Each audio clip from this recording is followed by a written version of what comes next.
మీ ఈ రెండు చేతుల చివర్లు ఇలా కలపండి. మసలే ఇలా పెట్టుకోండి. ఇది ఒక ముద్ర. దీన్ని హాకినీ ముద్ర అంటారు. ఏమంటారు? చాలా శక్తివంతంగా ఉంటుంది. ఎందుకు సార్ ఇలాగ చెప్పారంటే 5 సంవత్సరాల పిల్లలకు కూడా ఈజీ ఉంటుందండి. ఈజీగా వాడు ఇంకో ప్రశ్న లేకుండా వేళ పెట్టుకుంటారు. నేను పెద్ద చర్చలో పనిలేదు కదా. ఇప్పుడు నేను చెప్పింది ఏంటి? చివర్లు కలిపి ధ్యానం చేయండి. ఇక్కడ ఉంది చేసి చూడండి. ఒక 10 రోజులు చేసిన తర్వాత మీకు ఏమైనా ఎక్కువ లాభం కలిగితే ఈ ముద్రే వేయండి. ఓకేనా?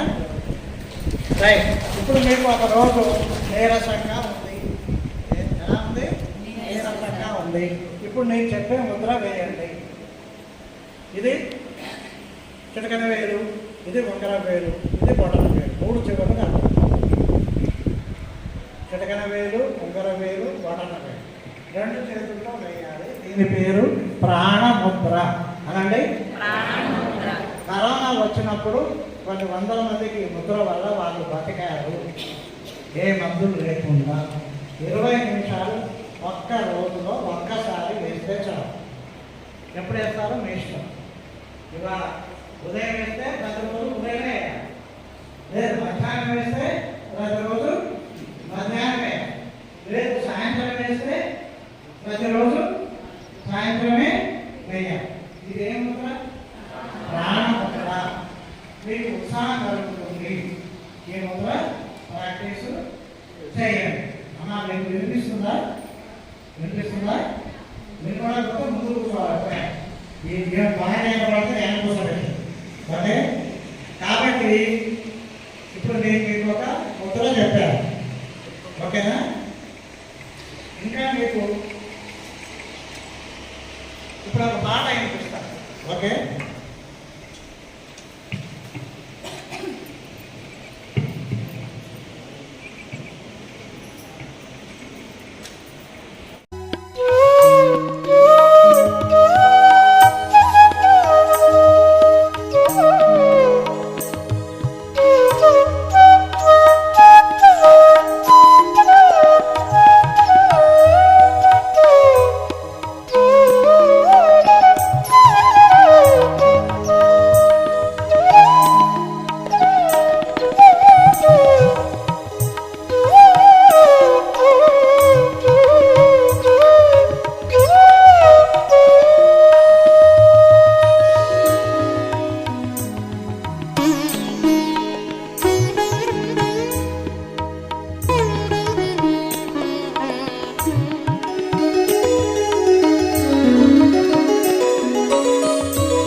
ఆస్తి అంటే ఉండడం.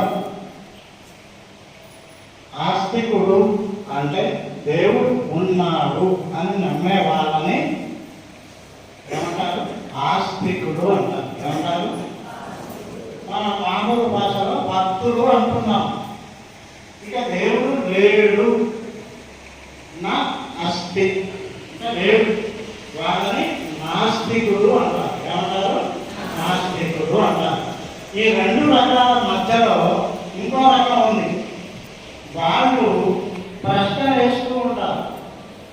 దేవుడు ఉంటే ఈ నేరాలేంది, ఘోరాలేంది, ఇట్లెందుకుంది, అట్లెందుకుంది అని ప్రశ్న వేస్తారు. మనం కనుక సరిగ్గా సమాధానం చెప్తే వాళ్ళు నమ్ముతారు. వాళ్ళని హేతువాదులు అంటారు. ఏమంటారు? హేతువాదులు అంటారు. సరే, దేవుడు అనేవాడు ఉన్నాడా? ఉన్నాడని ఎంతమంది అంటున్నారు? చేయకండి. ఓకే, మీరందరూ ఆస్తికుడు. భగవద్గీతలో ఏం చెప్పారంటే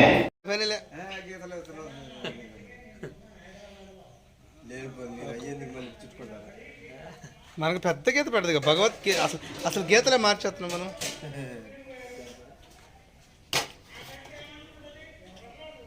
భగవంతుని గీత ఒకటి ఉందిగా, అది చాలు. బాగుపడాల